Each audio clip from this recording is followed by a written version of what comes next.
Okay, so Avengers 2 Age of Ultron. It's always hard to get light, adequate light inside a hotel room. Of course, my camera's going to constantly try to adjust that. The things they did very well. I thought Vision was perfect. The twins, perfect. Great amount of job when it came to really developing Hawkeye. Hawkeye came out looking really, really strong in this movie, which was really bizarre because he had almost nothing in the previous Marvel films. The plot, if you've seen the trailers, you pretty much know the plot verbatim. And if you've watched Agents of S.H.I.E.L.D., you know the opening sequence. They attack a compound that very much felt like it was a video game cutscene.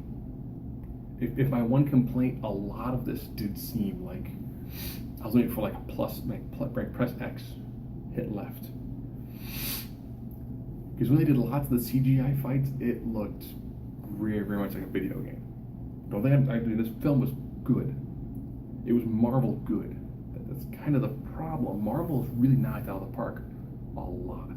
And this film was just good. So if you've kept up with anything, you know that they go to get the scepter, Loki's scepter. They then battle the twins. They then end up going through their whole emotional period. So it's like action sequence with lots of the snappy one-liners, almost too many. And then it hits a moment where the film feels like it becomes a DC film, so it becomes really, really serious, especially after the initial battle with Ultron and the fallout from that.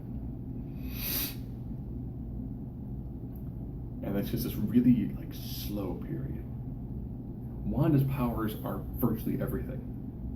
She has like mind control, telekinesis. She has a lot of abilities to her. And Quicksilver is just fast. Their accents are okay. I thought Kick-Ass did a great job as Quicksilver. Elizabeth Olsen, I love her work. She did a fantastic job bringing Wanda to life.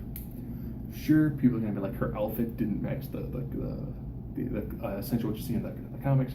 However, she looks very close to, I think it was Wolverine and the X-Men, or X-Men Evolutions. One of those where she had the more of like a goth style look to her.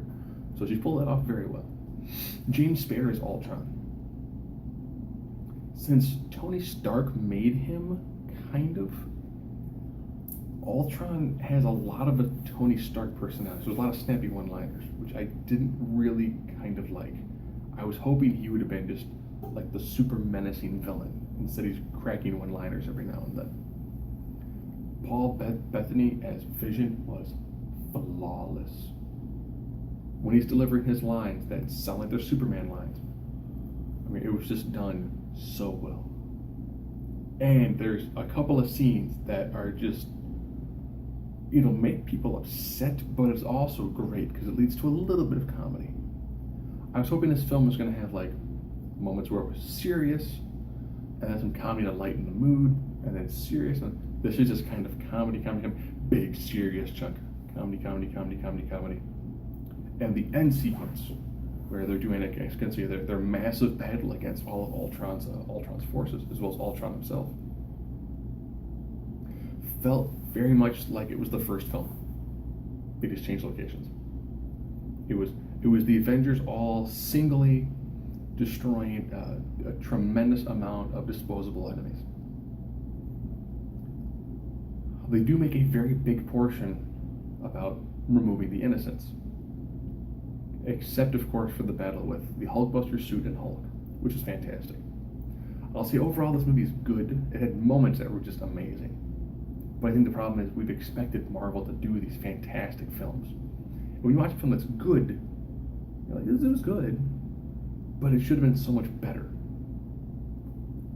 That's it for the basics. I'm going to go into a very, very small amount of spoilers.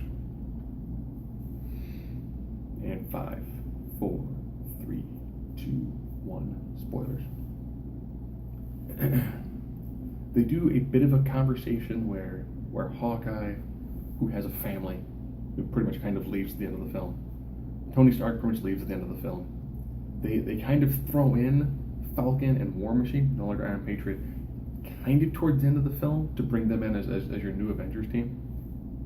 Quicksilver dies. Wanda they do a very great job with. Thor, when he's getting mind messed with, he sees the gemstones. He finds out what's going on and then realizes, well, the best place to put the Mind Stone, yes, Loki's staff is the Mind Stone.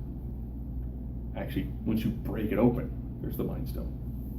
That the best person to hold that, of course, is Vision.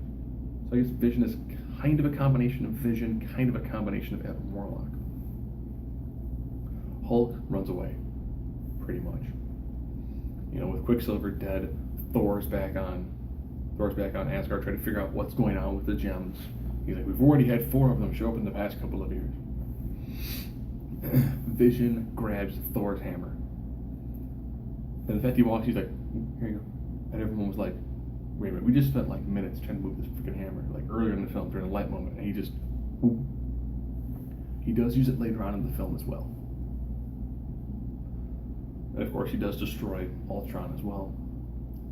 And of course the end credit, I've already discussed it, it's pretty much Thanos grabbing the gauntlet. So all in all, a very solid movie. I think we're starting to expect a lot more when it comes to Marvel.